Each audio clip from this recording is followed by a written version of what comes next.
Hey plant fam, welcome back to The Sprout. Today we're talking about one of the most popular and easiest houseplants in the world, the spider plant. You might know it as Chlorophytum comosum, or simply that plant with the babies. And it's called a spider plant because those long, arching stems produce tiny plantlets that dangle like spiders on a web. It's the plant that keeps on giving. Spider plants are native to South Africa, where they grow as clumping perennials. Indoors, they've become a staple because they're almost impossible to kill. They tolerate low light, forgive missed waterings, and clean your air. And the best part? They produce dozens of baby plants for free. In this video, I'll teach you everything you need to know: light, water, soil, fertilizing, propagating, common problems, and why this plant is the ultimate beginner's choice. Before we dive in, if you're new here, hit that subscribe button. We put out new plant care videos every week, and I don't want you to miss the next one. Also, drop a comment below. Do you have a spider plant? How many babies has it produced? I'd love to hear about it. Now, let's get into it. First, let's talk about why spider plants are so popular.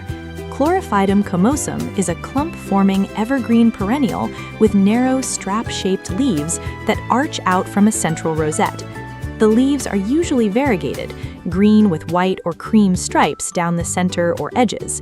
In spring and summer, mature plants send out long, wiry stems called stolons. Small, white, star-shaped flowers appear, followed by miniature plantlets, the spider babies or spiderettes. These can be removed and planted to create new plants. It's one of the easiest plants to propagate. Now, let's talk about the different varieties. There are several. The classic one is Chlorophytum comosum variegatum, the traditional spider plant, with green leaves edged in white. Vittatum has a white stripe down the center of each leaf. Bonnie is a compact variety with curled, twisted leaves. Ocean has reverse variegation, green center with cream edges. There's also the all-green wild species, which doesn't have variegation, but is still a great plant. Some varieties, like Chlorophytum capense variegatum, don't produce plantlets at all. They're grown purely for their foliage. And Chlorophytum orchidastrum green-orange has broad green leaves with orange leaf stalks and no plantlets either. Now let's start with light. Spider plants are very adaptable. They grow well in bright indirect light, but they tolerate medium and even low light. However, the variegation is more pronounced in brighter light. In low light, the white stripes may fade and the plant will grow slower.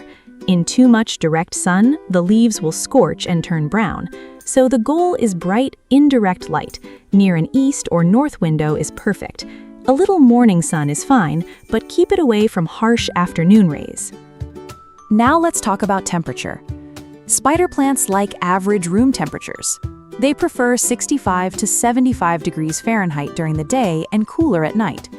They can tolerate down to about 55 degrees, but not lower. Keep them away from cold drafts, air conditioning vents, and heat sources like radiators. Now let's talk about humidity. Spider plants are not fussy about humidity. They tolerate average indoor humidity. But if the air is very dry, especially in winter with the heater running, the leaf tips may turn brown. To prevent this, you can mist the leaves occasionally, use a humidifier, or set the pot on a pebble tray. Now let's talk about watering. This is where people sometimes have trouble. Spider plants have thick, fleshy, tuberous roots that store water. This makes them drought tolerant, but also sensitive to overwatering. Here's my rule: water when the top 1 to 2 inches of soil feels dry. In most homes, that means watering about once a week in spring and summer, and every 2 to 3 weeks in fall and winter. When you water, do it thoroughly until water runs out of the drainage holes. Empty the saucer. Never let your spider plants sit in standing water. Overwatering leads to root rot. Underwatering is better. The plant will just look a little pale and dull and perk right up after a drink. Use room temperature water, and if possible, use filtered or rainwater. Spider plants are sensitive to fluoride and chlorine in tap water, which can cause brown leaf tips.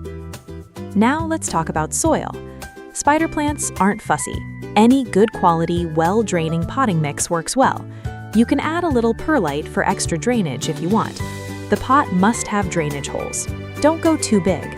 A pot that's too large holds too much water and can lead to root rot. In fact, spider plants actually produce more babies when they're slightly root-bound. Repot every 1 to 2 years in spring, going up 1 pot size. Now let's talk about fertilizing. Spider plants are not heavy feeders. You don't need to fertilize often. During spring and summer, you can feed them once a month with a balanced liquid fertilizer diluted to half strength. Do not fertilize in fall and winter. Too much fertilizer, especially too much nitrogen, can cause brown leaf tips and reduce the number of plantlets. Now let's talk about pruning. Spider plants need minimal pruning. Remove any dead, yellow, or brown leaves by cutting them off at the base. If your plant has too many plantlets and they're weighing down the stems, you can trim them off to save the parent plant's energy. If your plant is badly damaged or has lots of bent, split leaves, you can cut the entire plant back to about 2 to 3 inches above the soil. It will regrow from the center. Now let's talk about propagation. This is the most fun part of spider plants. They produce baby plants on long stolons. These spiderets can be rooted to make new plants. You have 2 main options. First, root in water. Cut off a baby plant with its roots, or just the nub, and place it in a small jar of water, making sure the base is submerged but the leaves are above water. Change the water weekly. In a week or 2, roots will form. When the roots are a couple of inches long, plant it in soil. Second, root directly in soil. Place the baby plant in a small pot with moist potting mix. You can pin it down with a bent paper clip or a piece of wire. Keep the soil moist. In a few weeks, it will root and you can cut it from the mother plant. You can also divide a mature plant into several smaller plants. Just cut through the root ball with a sharp knife. Now let's talk about common problems. Let's go through them one by one. Problem 1. Brown leaf tips. This is the most common complaint. It can be caused by several things: fluoride and chlorine in tap water, too much or too little water, low humidity, or too much direct sun. You can snip off the brown tips for appearances, but you'll need to fix the cause. Problem 2. Leaves turning pale or yellow, usually a sign of overwatering or not enough light. Check the soil. If it's soggy, water less. If the plant is in a dark spot, move it to brighter, indirect light. Problem 3. Leaf scorch, brown or bleached patches on the leaves from too much direct sun. Move the plant to a shadier spot. Problem 4. No babies. Spider plants usually need to be at least a year old to produce babies. They also need to be slightly root-bound. Too little light, cool temperatures, or an overly large pot can discourage flowering. Problem 5. Root rot. Caused by overwatering or poor drainage, the plant wilts and the roots turn mushy and brown. Take the plant out of the pot, cut away rotten roots, and repot in fresh, dry soil. Water less. Problem 6. Pests. Spider plants are generally pest-resistant, but they can occasionally get scale insects, mealybugs, spider mites, or aphids. Scale insects look like small brown bumps. Mealybugs look like white cotton. Wipe them off with rubbing alcohol or use insecticidal soap. Here's where you come in. Drop a comment below. Do you have a spider plant? How many babies has it produced? Do you propagate them? I'd love to know. Now let's talk about spider plants in the home. Spider plants are incredibly versatile. Place them in hanging baskets to show off their cascading foliage. Place them on shelves or plant stands. They're also known for their air-purifying qualities.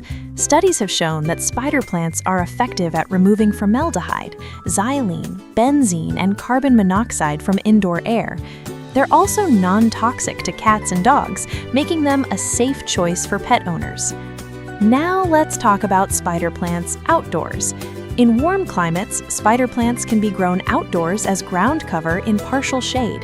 They can also be grown in containers on patios or decks in summer, but they're not frost hardy. Bring them inside before temperatures drop below 55 degrees Fahrenheit. In colder climates, they're grown as annuals outdoors or kept indoors year-round. Let me give you a few quick answers to common questions. How fast does spider plant grow? Fast. It can fill a pot in one growing season. How big does it get? About 12 to 15 inches tall, with leaves spreading about 12 to 24 inches wide. Why are my leaves folding? Usually a sign of stress from overwatering or underwatering. Check the soil. Can I put my spider plant outside in summer? Yes, in bright shade, no direct sun. Bring it back inside before temperatures drop below 55 degrees. Is spider plant toxic to pets? No, spider plants are non-toxic to cats and dogs. Why is my spider plant not producing babies? It's probably too young, not getting enough light, or not root-bound enough. Let's wrap everything up. Spider plants are one of the easiest and most rewarding houseplants. Give them bright, indirect light for the best color in babies, but they tolerate low light. Water when the top 1 to 2 inches of soil are dry, use well-draining soil, fertilize lightly in spring and summer, propagate by rooting the babies in water or soil, wipe the leaves clean, and don't worry about brown tips. They're common and can be trimmed. Here's the most important thing to remember. Spider plants are the plants that forgive everything. Forget to water them? They droop but bounce back. Put them in low light? They survive. Overwater them once? They forgive you. They produce babies for free. They clean your air. They're safe for pets. This is the plant for people who think they can't keep plants alive. Give it basic care and it will thrive. And once you have one, you'll have dozens because those babies just keep coming. Before you go, hit that subscribe button if you haven't already, and leave me a comment. Do you have a spider plant? How many babies has it produced? I'd love to know. Also, what plant should I cover next? Pothos? Snake plant? Something else? Let me know. Thanks for watching. Take care of your plants, and they will take care of you. See you in the next video.